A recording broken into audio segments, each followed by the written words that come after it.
A Agência Nacional de Petróleo, ANP, divulgou no início do mês de junho o segundo inventário nacional de emissões atmosféricas por veículos automotores. O documento define uma metodologia para o controle de emissões e facilita o cumprimento das demandas do PRONAR, Programa Nacional de Controle da Qualidade de Ar. A segunda edição traz algumas novidades e permite conhecer os impactos das frotas de veículos sobre as emissões de poluentes. Os dados podem ainda ser utilizados para a elaboração de políticas do setor de transporte e mobilidade urbana.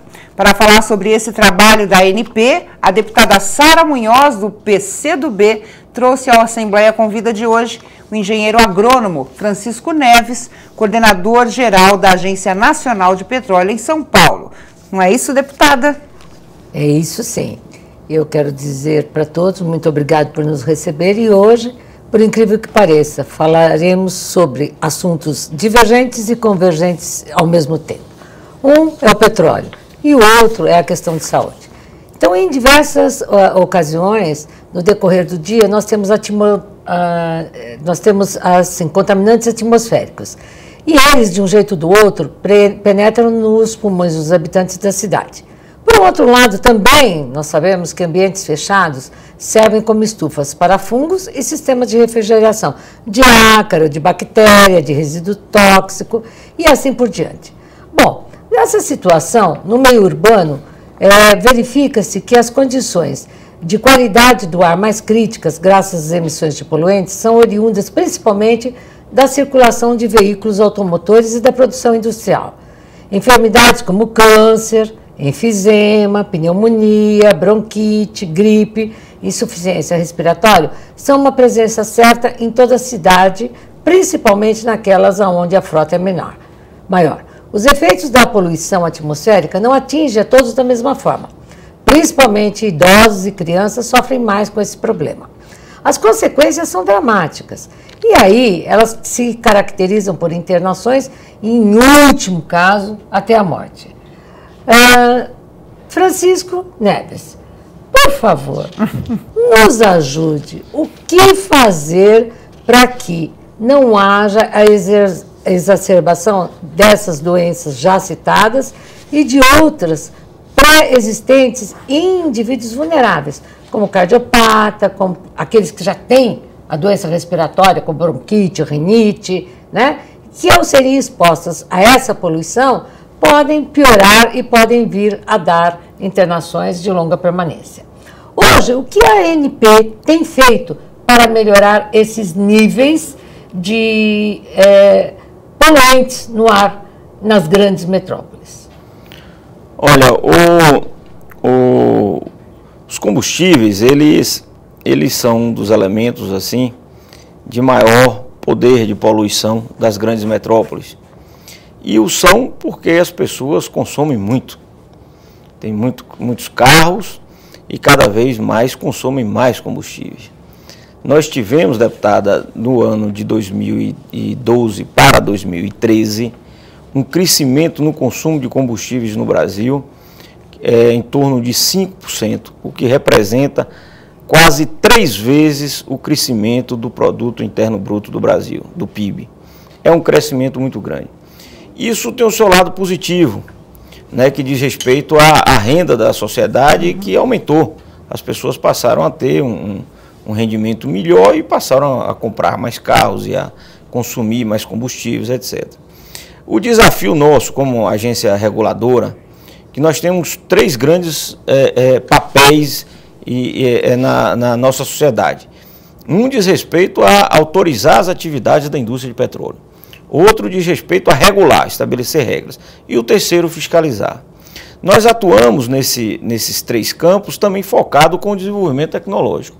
Então nós temos uma situação hoje dos combustíveis no Brasil que nos orgulha bastante.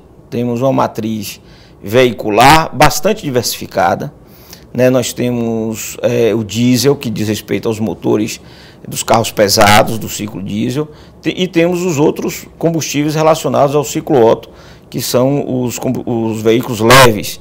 Né? Para os veículos leves, nós trabalhamos aí com 3 tipos de combustíveis distintos. Trabalhamos com a gasolina, trabalhamos com etanol e o gás veicular. Mas esses três, eles emitem agentes diferentes para... Exatamente, são combustíveis diferentes, mas que são substitutos no que diz respeito ao uso dos motores, né? Quer dizer, um pode substituir o outro, mas eles são diferentes, têm características diferentes, poder calorífico diferentes, emissões diferentes, etc. Mas essa matriz, então, diversificada, ela tem a sua importância, primeiro porque ela permite uma segurança para o abastecimento. Se porventura, como nós estamos vendo agora, falta do gás natural, você tem a gasolina, você tem o etanol. Se amanhã ou depois tiver dificuldade com a gasolina, vamos ter o etanol. Então, a diversidade da nossa matriz veicular, ela nos dá uma segurança quanto ao abastecimento. Além disso, também, ela nos dá uma característica em comum, né, ou superior a de outros países, que é exatamente o caráter de menor poluição, menor impacto na sua poluição. E o terceiro, de respeito à eficiência energética de cada um desses combustíveis. A ANP especifica esse produto. O que é especificar é dizer o que é o combustível, o que é a gasolina hoje. Ela tem a sua característica físico-química, a ANP que faz isso. O diesel também, o etanol também. Essa especificação de cada um desses produtos, deputado, tem evoluído extraordinariamente ao longo do tempo, sobre dois focos. Um no que diz respeito à eficiência energética e outro à sustentabilidade. Só para vocês terem uma ideia, a gasolina pura, que é a gasolina A, ela era comercializada no Brasil com 2.500 ppm. Hoje, é ppm? É parte por milhão. Parte por milhão é uma proporção de enxofre no volume total de gasolina. Então a gente tem reduzido ao longo do tempo, hoje está com 50. Então nós saímos de um cenário na década de 60, por aí, de 2.500 ppm para 50 hoje. Isso do ponto de vista da qualidade do produto. Com isso a gasolina ela se torna mais eficiente, porque ela queima melhor e ela emite menos particulados. No caso do diesel, nós saímos de 13.000 ppm, parte por milhão, né, para 10 ppm. Nós temos hoje dois tipos de diesel. O diesel S500, que são 500 ppm, utilizado nas rodovias, etc. E temos o diesel S10, que é utilizado nos grandes centros e pelos motores novos. Então, nós trabalhamos juntos com diversas outras instituições no Brasil para evoluir a qualidade e a especificação desses produtos, sob o ponto de vista da sua eficiência energética e sob o ponto de vista da sua sustentabilidade, e atuamos conjuntamente com a indústria também no sentido de melhorar os motores dos veículos, para que esses motores possam se tornar também mais eficientes, aproveitar melhor o potencial energético dos combustíveis e também emitir menos particulados. Como é que a gente está nessa questão tecnológica? Exatamente, a gente tem automóveis hoje bem diferentes do que a gente tinha antigamente, né? Nós estamos bem tecnologicamente falando nessa questão de motores ou estamos aquém do que poderíamos ser?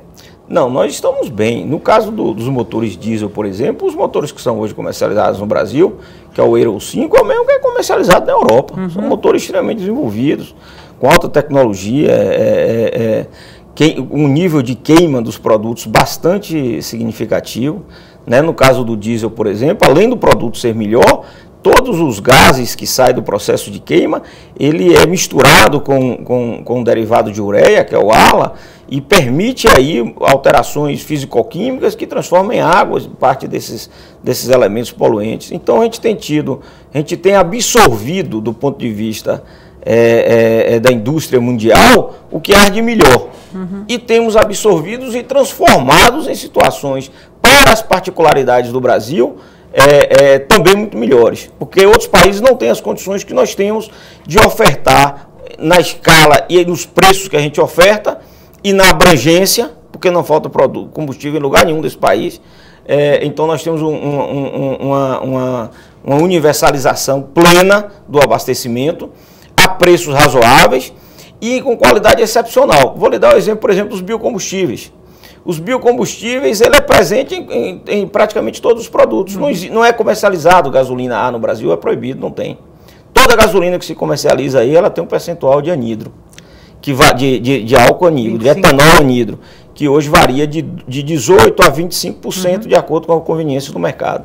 E o biodiesel, todo comercializado no Brasil, à exceção do diesel marítimo, que é comercializado envolve o mercado internacional, então tem uma especificação internacional. Mas aquele que é comercializado no território nacional, para as frotas normais, etc., ele usa 5% de biodiesel, vai passar a usar 6% agora a partir de julho, e de novembro 7% de biodiesel. Isso dá ao nosso produto uma particularidade muito especial em relação ao restante do mundo. Mas com todos esses benefícios, nós ainda percebemos que, embora pelas dimensões do nosso país e pelo número de carros que nós diríamos, por exemplo, 14 carros a cada 100 habitantes. Só na cidade de São Paulo são 7 milhões de veículos. Então, mas, 7 milhões. Mas aí é o grande problema Chegando que eu quero... mais, né, agora. Aí é o grande problema que eu quero chegar.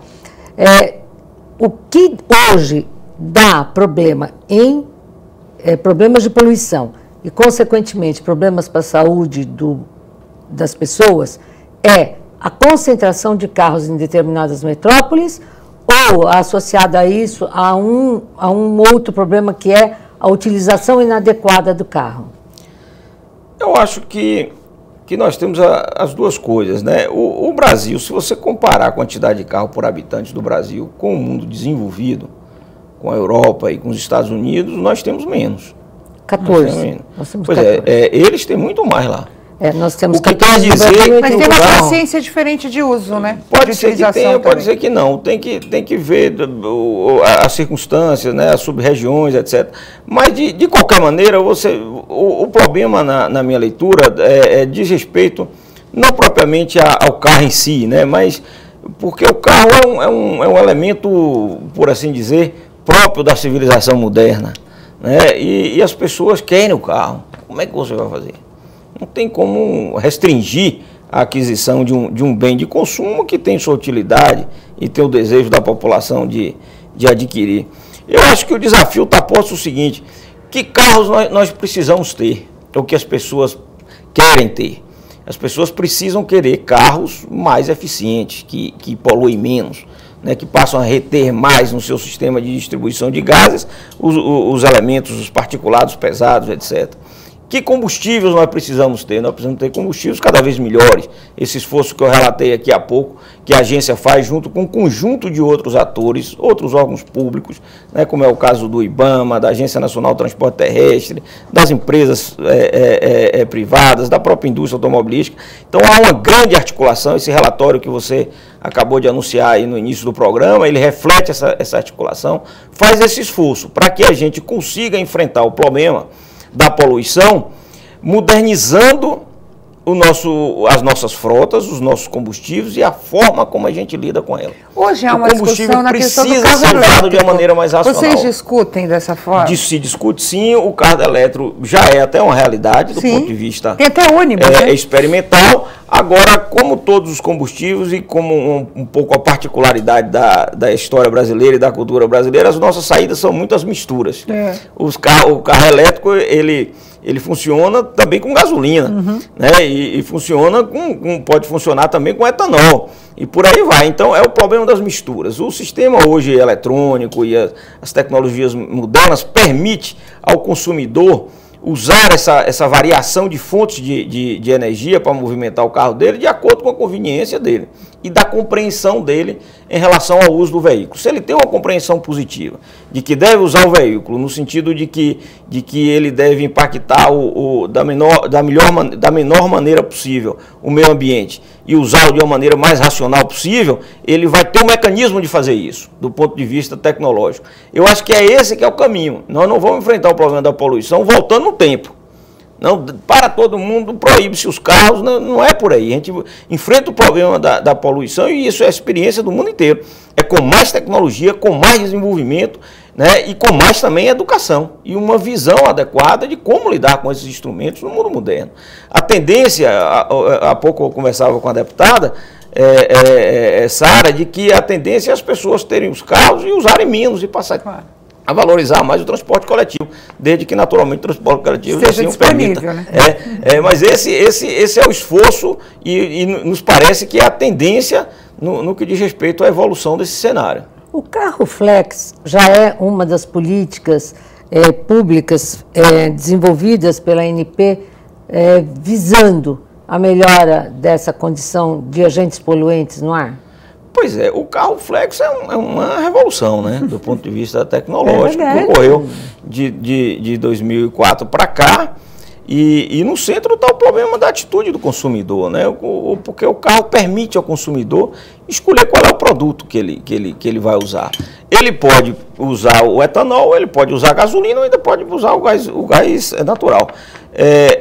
O que é que vai fazer ele decidir? Esse é um problema que eu acho que vale a pena discutir. Na verdade, hoje é economicamente. É só o preço. Não há essa consciência mas muitas vezes as pessoas vão comprar uma camisa, ou uma bolsa, ou um chapéu, ele não é sempre a diferença mínima de preço que assim faz com que ele tome a decisão. Mas no caso do combustível no caso do combustível mas talvez não fosse aí um campo de discussão interessante, porque vale a pena talvez se pagar um pouquinho mais para se ter um combustível melhor. E muitas vezes um gostaria até de pagar, mas não tem o dinheiro para pagar. O outro tem para pagar e gostaria de pagar, então esse deve usar e pagar um pouco melhor para ter uma mistura, uma composição de fontes energéticas que causam menor impacto para a sociedade. Porque a sociedade nossa ela não é uniforme, toda padrão. As rendas das pessoas são distintas, as visões também, né, de vida e de compromisso. Então, se a gente desenvolve uma visão de compromisso do consumidor, mas atenta para a responsabilidade que ele tem como cidadão e como consumidor de procurar não só o combustível, mas também um carro que consuma mais eficiente, né, que consiga usar o combustível poluindo menos, né, e isso há diferenças. Para você ter uma ideia, nobre deputado, foi lançado agora um programa do qual a ANP participa, mas não é só a ANP, dele participa também o IBAMA, participa a Petrobras, que é o Programa Brasileiro de Etiquetagem de Veículos. Com esse programa, você vai no site hoje e você consegue calcular qual é o carro que, dentre os diversos carros que são ofertados no mercado nacional, qual é aquele que tem a maior eficiência energética. Como você faz, por exemplo, com a geladeira. Se você for comprar uma geladeira hoje na loja, você olha, tem aquela plaquinha lá, que é uma etiqueta, na verdade, uma etiqueta de consumo, né? E ali você pode dizer, não, olha, eu posso preferir um que consome mais ou que consome menos. O sujeito que tem compromisso com o uso racional do energético, ele vai preferir um que consome menos. O carro, hoje, você tem um dispositivo desse, público, gratuito, feito pelo governo junto com as indústrias, você entendeu? Que está à disposição para você escolher o seu carro em função do aspecto da eficiência energética, do que gasta menos. Falta informação. Mas, né? E precisa da atitude do consumidor. Porque o consumidor também pode atentar para isso ou não. Ele pode dizer o seguinte, olha, não quero saber muito com esse negócio de economia de combustível, não. Meu negócio é andar de carrão. E aí bota um carro de todo tamanho que, em vez de gastar, sei lá, rodar 10, 15 km com litro, passa a rodar 3 ou 5. Então, isso é um pouco a atitude. Eu acho que a gente tem que construir no país uma atitude assim, desenvolvida, moderna, de lidar com os energéticos no geral. Né? Acho que, particularmente com os combustíveis. A energia é um suprimento fundamental. Todo canto tem energia. Sem energia nós estamos liquidados. Mas, professor, com tantos problemas e tantas situações aqui apontadas, por que o tal do combustível completão, dito etanol, não fica de vez nesse país e na cabeça das pessoas e com preço um pouco menor? Pois é, o etanol é um sucesso, né? Uma jabuticaba, por assim dizer, brasileira, porque é um produto que tem muito a marca do Brasil, desde a sua origem, etc. E tem evoluído bastante o etanol, mas não o suficiente ainda para se tornar aquele produto que ganhe uma amplitude plena, digamos, no nosso mercado e mesmo no mercado internacional. Né? O etanol, para vocês terem uma ideia, a gente usa o etanol na gasolina desde Getúlio Vargas, desde 1935. De Getúlio Vargas até o governo Geisel, quando veio o Proálcool, essa mistura foi em torno aí de 5% a 7%, variando de período para período. Mas, e quando chega em Geisel, então, com o programa Proálcool, teve uma grande revolução, um desenvolvimento tecnológico extraordinário, aumento da produção. E nós fomos o primeiro país do mundo, deputado, a tirar o chumbo da gasolina, por causa do etanol. O chumbo que era usado para melhorar a octanagem, não é? E racionalizar, digamos assim, a queima do combustível, ele foi usado no mundo inteiro até 1996 aproximadamente. No Brasil nós deixamos de usar praticamente em 1989. Em 1992 nós já não usávamos nada, absolutamente nada. 4 anos antes do resto do mundo. E isso graças ao etanol. Nós somos autossuficientes hoje em petróleo, doutor Francisco? Olha, nós estamos importando petróleo, um pouco, não é grande coisa do ponto de vista do petróleo bruto, mas importamos gasolina, estamos importando também diesel. O diesel nós somos historicamente importadores, né? Já tem um bom período. GLP, na verdade nós estamos vivendo um cenário de crescimento de consumo muito grande no país. Esse crescimento ele se deu rapidamente e a indústria nacional não foi capaz de responder na velocidade com que esse consumo se estabeleceu. De qualquer maneira, a tendência é que no curto prazo a gente volte a essa condição de autossuficiência. Não só do petróleo bruto, mas dos seus derivados. Mas não corremos risco hoje de ter aquelas crises que tivemos. Não é absoluto. O produto que a gente importa mais é a gasolina, em torno de 15%. A gasolina não, desculpem, é o diesel. A gasolina a gente está importando aí em torno de 7%. Entendeu? De todo o nosso consumo, que cresceu imensamente. Então, um consumo gigantesco. Nós consumimos hoje no Brasil algo em torno de 140 bilhões de litros de combustível por ano.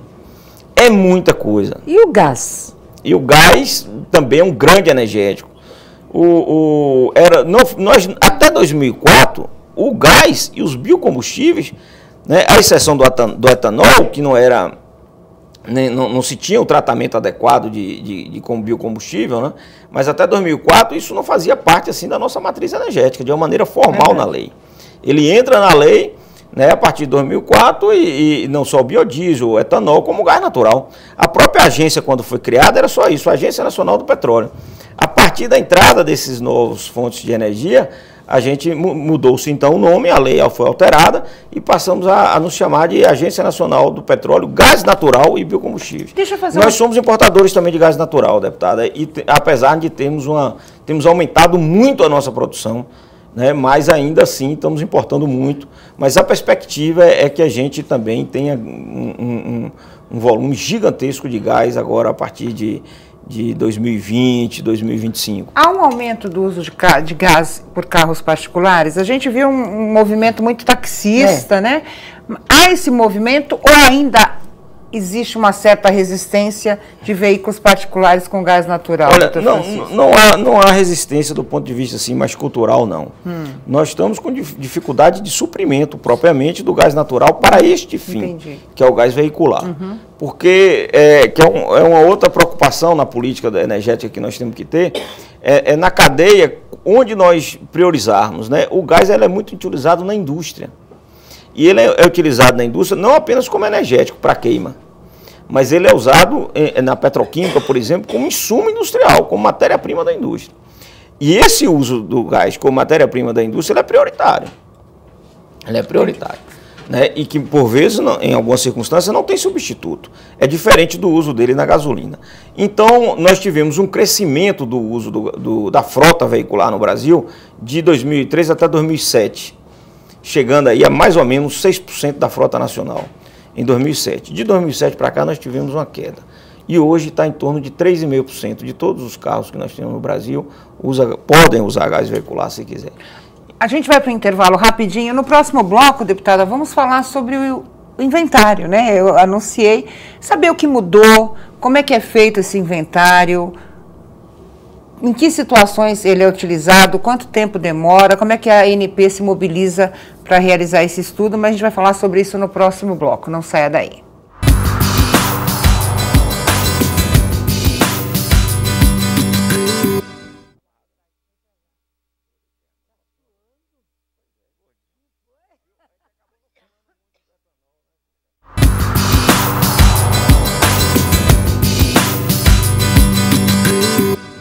Voltamos com a Assembleia Convida, hoje recebendo o Francisco Neves, ele que é coordenador geral da ANP, Agência Nacional de Petróleo, aqui na Regional São Paulo. Antes da gente falar do inventário, comentávamos nós no intervalo sobre a questão do preço do nosso combustível, do nosso álcool, né, deputada? Eu, particularmente, não entendo nada disso, mas eu prefiro usar o meu carro para andar na cidade o álcool. É uma opção minha. Quando eu vou viajar, eu já coloco a gasolina. Eu estou certa, doutor Francisco? E a questão do preço? Estamos pagando justo pelo preço do álcool? Pois é, o problema de preço no sistema como o nosso, o sistema de mercado aberto, o sistema capitalista, é sempre um certo problema. Muitas vezes o preço não paga o custo da produção. Porque o preço, ele é em grande parte formado pela disposição que as pessoas têm de pagar por aquele bem. Muitas vezes você pega, por exemplo, uma camisa que tem uma logomarca, você gasta, sei lá, R$30 para fazer a camisa, mas na hora de vender, o sujeito consegue vender por 300. Porque tem a ela um valor agregado da marca e tem quem paga.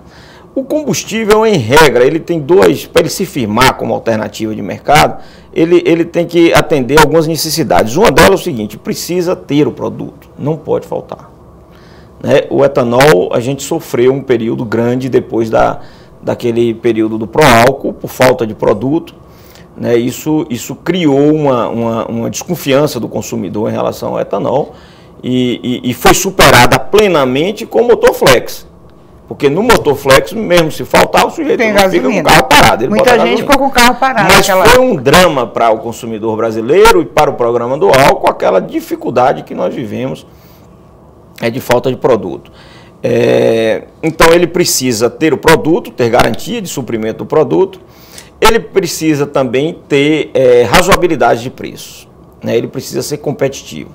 A indústria de petróleo, que hoje é predominante no mercado de combustíveis veiculares, ela consegue botar produto a preços bastante razoáveis, com toda a alta que tem aí o petróleo.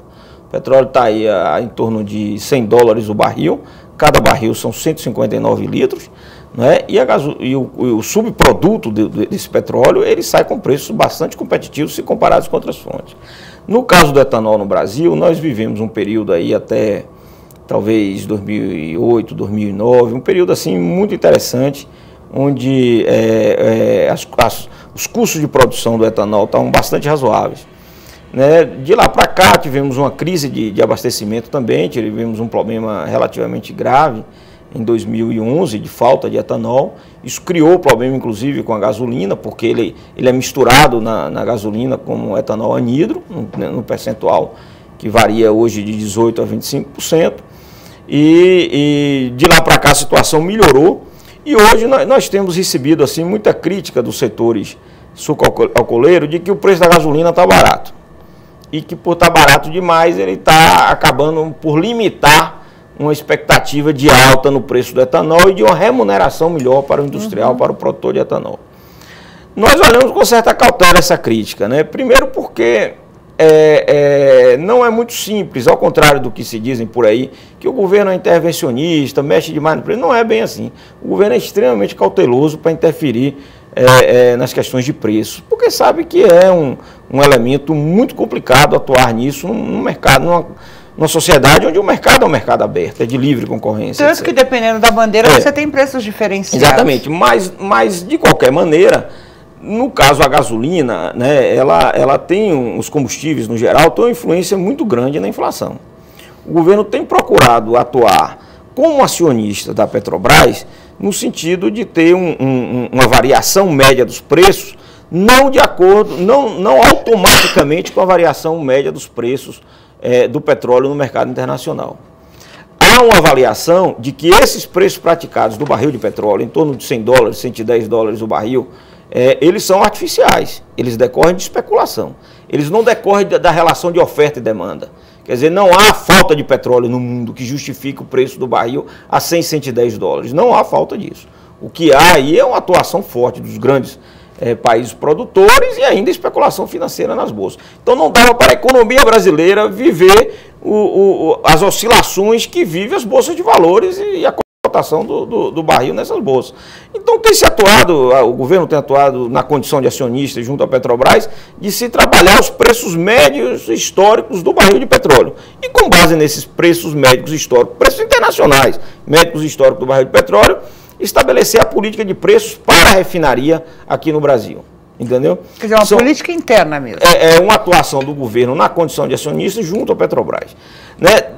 Essa atuação vem ocorrendo, né, com cuidado, portanto, não é uma coisa assim abrupta, né, generalizada, já de algum tempo, desde 2003, 2004, as oscilações do preço dos combustíveis no Brasil não varia automaticamente de acordo com a variação da cotação do dólar, né, isso se dá em função dos preços médios históricos, quer dizer, varia sim de acordo com o mercado internacional, mas não automaticamente. Né, de acordo com a média histórica, em função da percepção indiscutível de que a especulação é muito forte nesses mercados. Né? Agora, esse cenário, o governo procura também atuar no sentido de reduzir o custo de oferta do produto, então tirou a CID da gasolina, tirou a CID A CID é uma contribuição sobre o domínio econômico, é uma espécie de uma taxa, um imposto que o governo cobrava para financiar a infraestrutura na área de transporte, então o governo perdeu essa receita para que dessa maneira não criasse menores custos da oferta desses combustíveis e evitando assim altas e, por conseguinte, impacto na inflação. O pessoal do etanol percebe isso e acha que não deveria ser assim. Deveria deixar que as coisas subissem, coisa e tal, porque assim o álcool podia subir um pouco mais. Eu acho que o combustível no Brasil não é barato necessariamente, são razoáveis os preços. Né? Eles não têm sido caros no sentido de impedir o crescimento do consumo, tanto que, como eu disse a vocês, o crescimento do consumo tem dado aí em torno de 5%, né? 3 vezes mais do que o PIB, então tem crescido, mas também não é exatamente barato que você que não remunere a indústria, não é bem assim. Eu acho que há assim uma remuneração aquém talvez do que seria o desejável. Agora, o problema do etanol no Brasil, há um problema objetivo que diz respeito, na minha leitura particular, né, aí eu tiro aqui o chapéu, peço licença para tirar o chapéu da ANP, deputada, para dizer o seguinte: há uma necessidade de grandes investimentos na indústria sucroalcooleira no que diz respeito à tecnologia, particularmente na produção da cana. Né? Se você pegar, por exemplo, a soja, há 20 anos atrás, tanto a soja como o milho, né, que são produtos mundiais, commodities naturais, recebiam um investimento extraordinário no mundo inteiro, inclusive no Brasil, através da Embrapa. Então, hoje quando no Brasil a gente consegue a variedade da soja para entrar nos cerrados, que são as regiões do centro-oeste, isso expandiu extraordinariamente a lavoura da soja. Quando você vai para a cana, o nível de desenvolvimento tecnológico em outros biomas para a cana está muito, muito devagarzinho. Mas se você pegar a engenharia genética na cana, está muito devagarzinho. Então há uma necessidade de forte investimento tecnológico no desenvolvimento da cultura da cana em si e em toda a cadeia da produção de etanol. Mas estamos aí falando já do segundo. Mas com incentivo também. Precisa incentivo. E isso não é uma coisa muito simples. Porque o Brasil tem uma tradição, não sei exatamente porquê, mas ela é contrária ao que ocorre na maioria dos países. A empresa privada quase não investe em pesquisa, fica achando que é só obrigação do governo. E o governo, deputado, se você olhar direito, se você pegar todos os governos do Brasil, as chamadas participações governamentais de toda a renda da nossa economia, representa mais ou menos 1/3. É o que você fala aí, quanto é que custa os impostos para pagar no Brasil? É 1/3. Você paga 1/3 do seu salário, do seu produto, etc. 1/3 é a renda pública, digamos assim, ou o quinhão do poder público. 2/3 é das empresas, das pessoas, da sociedade no geral. Então, o poder público, se fizermos uma analogia simples, o poder público é limitado a essa capacidade objetiva que ele tem, que é de 1/3. O poder público sozinho não resolve coisa nenhuma. Ele precisa do apoio do desenvolvimento da sociedade. No caso da pesquisa em tecnologia da cana, precisa do forte empenho das indústrias privadas, das empresas privadas. Precisa desse forte empenho. E do governo também. Mas o álcool é sustentável? O álcool é sustentável, sim, tem sido ao longo do tempo, né? Tem sido ao longo do tempo. Ele tem vivido dificuldades, como está vivendo agora dificuldades. Está vivendo dificuldades que envolvem aspectos financeiros, aspectos tecnológicos, né? Mas tem sobrevivido e vai, na minha leitura, superar sim essa crise.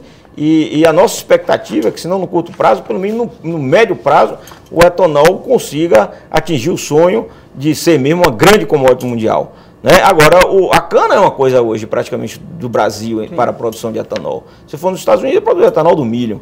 Né? Então, cabe a nós desenvolver essa tecnologia, não vão ser os americanos que vão desenvolver para nós. Nós estamos aí agora, deputada, com a tecnologia do etanol de segunda geração, que é fazer o etanol a partir do bagaço da cana. Se isso ganha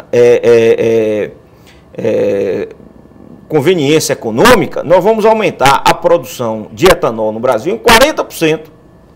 Quer dizer, hoje nós estamos produzindo aí algo em torno de 25 bilhões de litros de etanol entre anidro e hidratado aproximadamente. Nós vamos aumentar aí algo em torno de 10, 11 bilhões a mais. Você entendeu? 10 bilhões a mais só usando o bagaço da cana. Porque é nessa nova tecnologia que vem sendo estudada por instituições públicas, mas também por instituições privadas. Vem fazendo grandes investimentos nisso.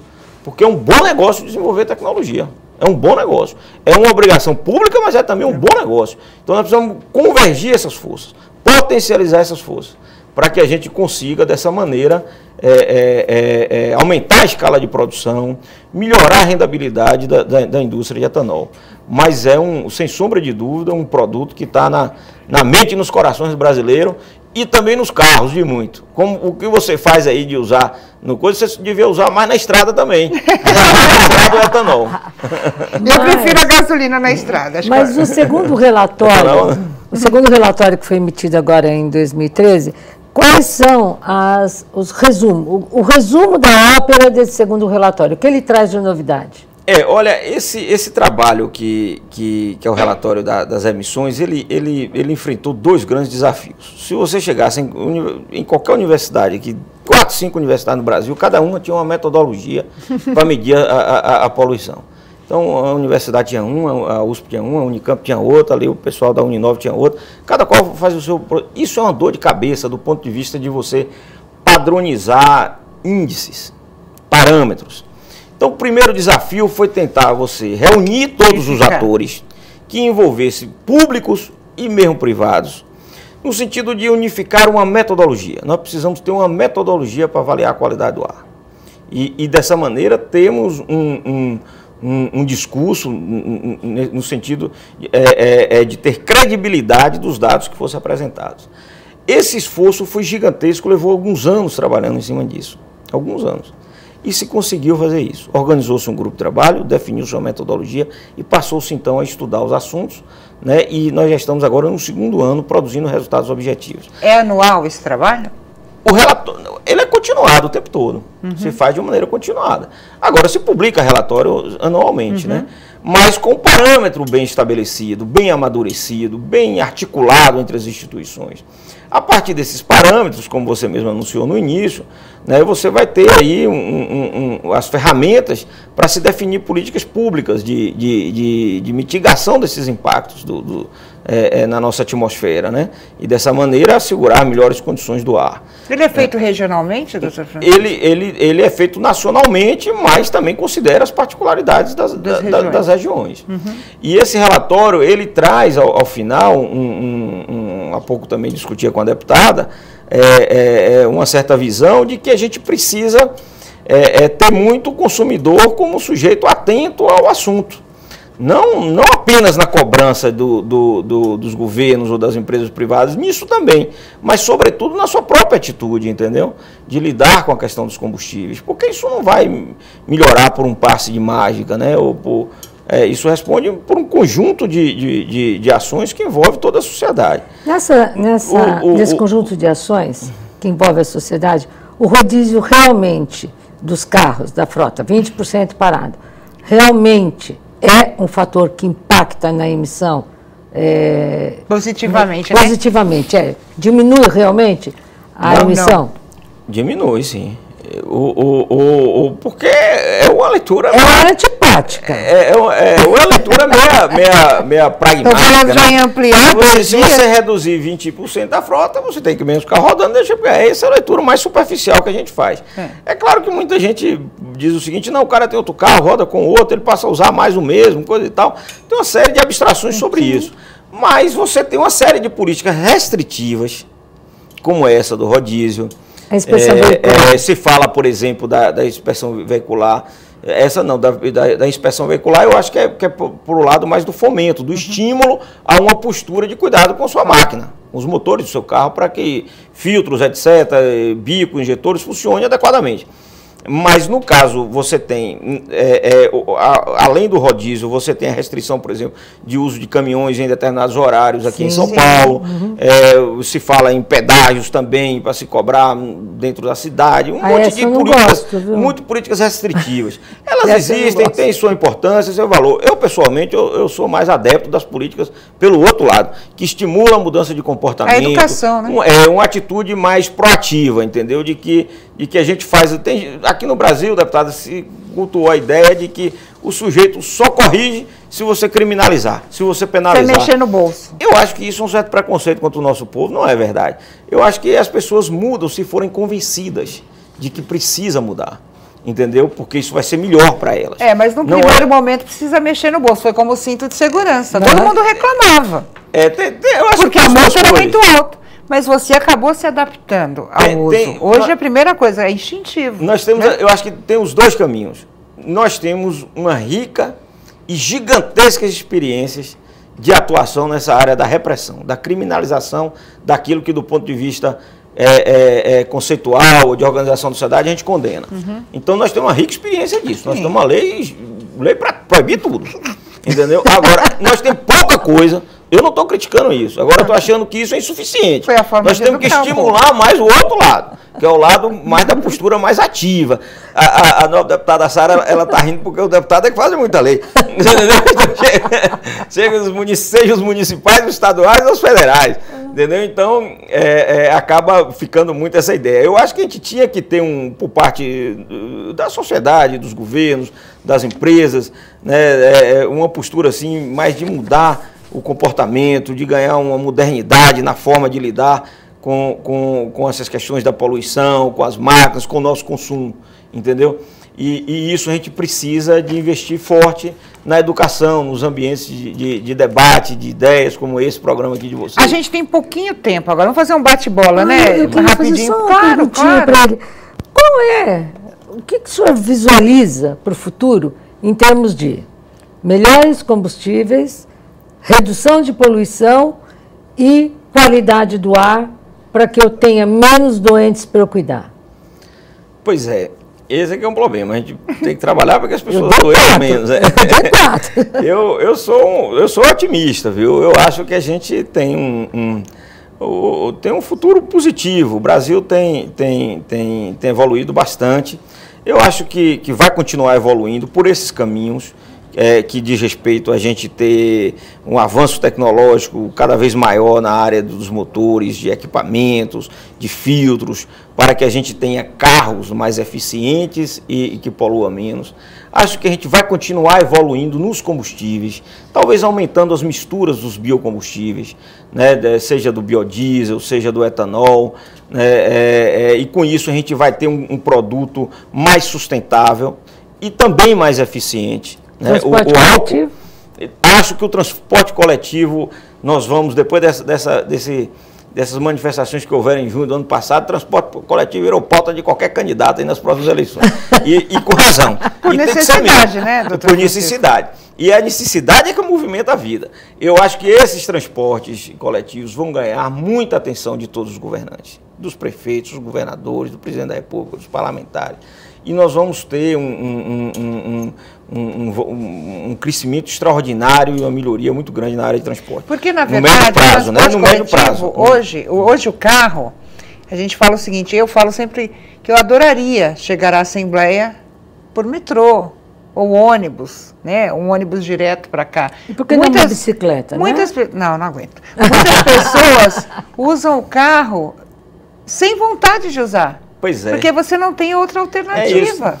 Se discute, inclusive, a ideia de que o carro, a tendência das pessoas não era deixarem de comprar carro, é comprar o carro, mas usá-los de uma maneira mais racional, mais eventual. E por dia a dia do trabalho usar o transporte coletivo.